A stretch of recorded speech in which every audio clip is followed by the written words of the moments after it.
The starship Eclipse hung in orbit above the alien world of Zoreth, its sleek metallic hull glinting in the light of the system's twin suns.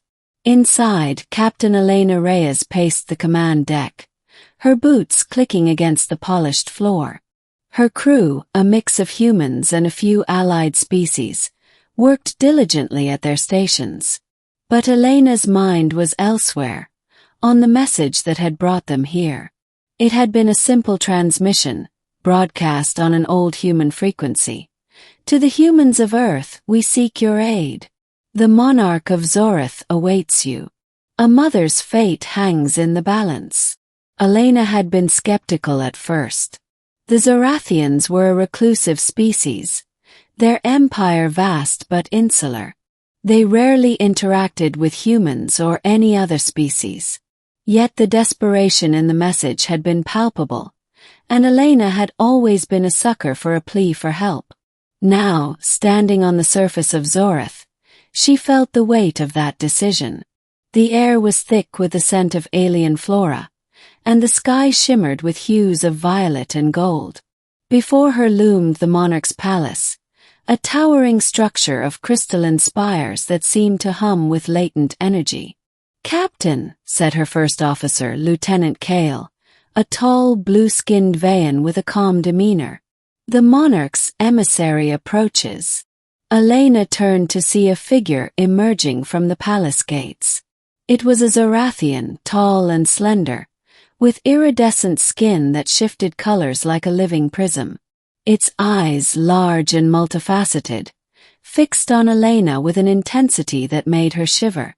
"Captain Reyes," the emissary said, its voice a melodic hum. "The Monarch awaits. Please follow me." The interior of the palace was even more breathtaking than the exterior. The walls pulsed with bioluminescent light, and the air was filled with the soft sound of distant chimes. Elena and Kale were led through a series of winding corridors until they reached the throne room. There, seated on a throne of living crystal, was the Monarch. Elena had seen holograms of Zorathian monarchs before, but nothing could have prepared her for the reality.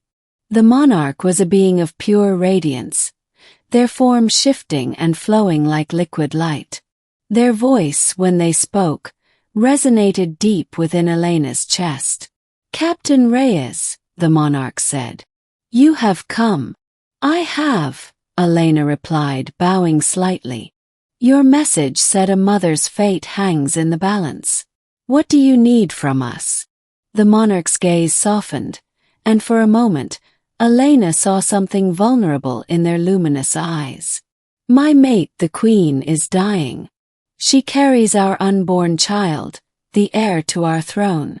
Our healers have tried everything, but her condition is beyond our understanding. We have heard of your species' ingenuity, your ability to solve problems that others cannot. We humbly ask for your aid." Elena exchanged a glance with Kale. "We're not doctors," she said carefully, "but we'll do everything we can to help." The Monarch inclined their head. "Thank you. Time is short. Please follow me." They were led to a chamber deep within the palace. There, lying on a bed of soft, glowing moss, was the Queen. Her form was similar to the Monarch's, but her light was dim, flickering weakly. Around her, a group of Zorathian healers worked tirelessly, their hands glowing as they channeled energy into her. Elena approached the Queen cautiously. "What's wrong with her?" One of the healers turned to her. "Her life force is fading. We do not know why. The child she carries drains her energy, but we cannot separate them without risking both their lives." Elena frowned. "Have you tried stabilizing her energy with an external source?" The healer blinked. "We have not considered that." Elena turned to Kale. "Get the engineering team down here. We're going to need a portable power core and some adapters." Kale nodded and hurried off. Elena turned back to the healer. "In the meantime, show me everything you've tried so far. Maybe we can find a way to buy her some time. Hours passed as Elena and her crew worked alongside the Zorathian healers.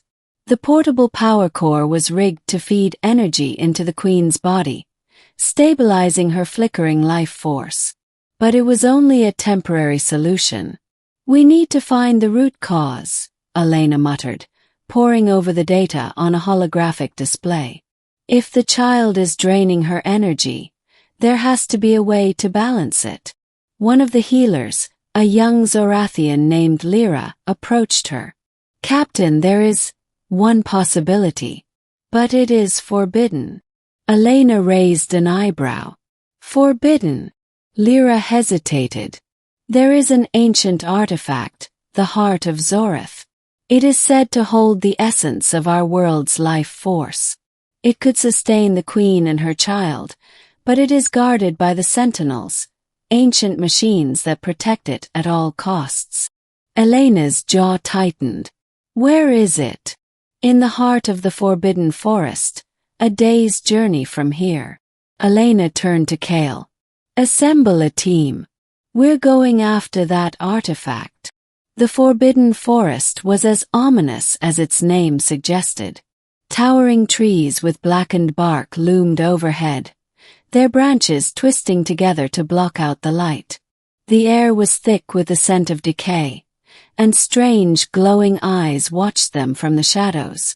Elena led the way, her rifle at the ready. Behind her, Kale and 2 other crew members followed closely. They had been walking for hours when they finally reached the clearing where the Heart of Zoreth was said to be located.